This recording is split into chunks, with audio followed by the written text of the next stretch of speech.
आपको सफलता अर्जित हुई, इससे हमको बहुत खुशी है।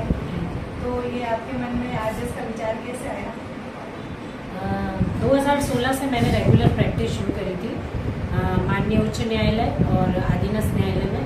यहाँ आने के बाद में जब मैं कोर्ट में अपना प्रेजेंस देने के लिए जाती थी तो कोर्ट की सीट पर बैठे हुए न्यायाधीश महोदय को जब मैं देखती थी तो मेरे मन में भी एक इच्छा हुई कि इस सीट पर मैं भी बैठ सकती हूँ। लेकिन मुझे पता था ये अथक परिश्रम से ही सफलता मिल पाएगी मुझे।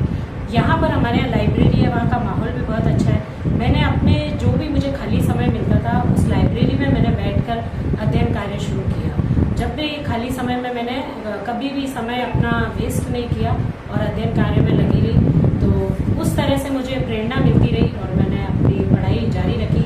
तो उसी के मार्गदर्शन से मैं यहाँ तक आज पहुँची। बहुत अच्छा है। और आप यहाँ डेली प्रैक्टिस करने के बावजूद, घर सब कुछ बच्चे सब संभालने के बावजूद भी आप कितने घंटे पढ़ाई कर लेते थे और आपने कैसे तैयारी की?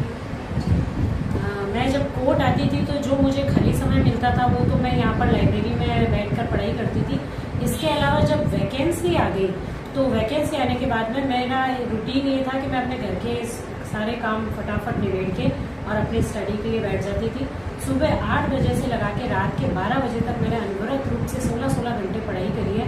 इस बीच में जो भी घर के काम, अपनी बच्ची को संभालना है, ये सब भी कार्य किए मैंने। और पढ़ाई मेरी, मैं यही कहूँगी, मैं जो अब आगे आरजेएस बनने के लिए बच्चे प्रयास करेंगे सभी, वो उनके लिए यही है कि सफलता का कोई शॉर्टकट नहीं होता।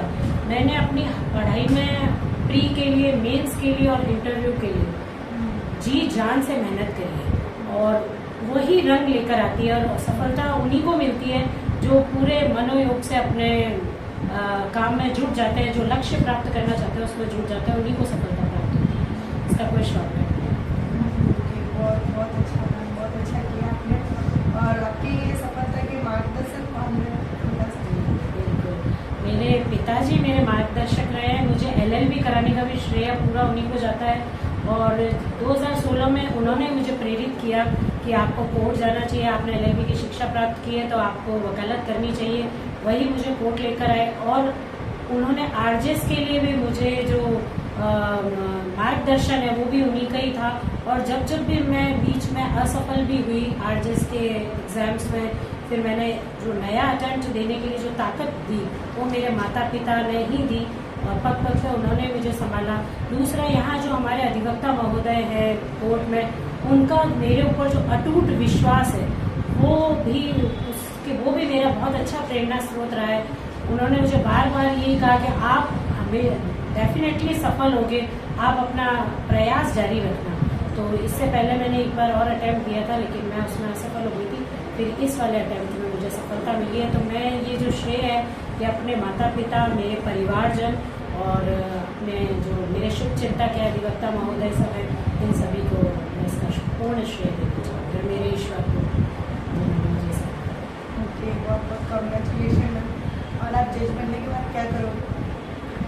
जज बनने के बाद में हमारे जो संविधान है इसमें जो न्याय प्रणाली दी हुई है ये बहुत वर्ल्ड बेस्ट न्याय प्रणाली है।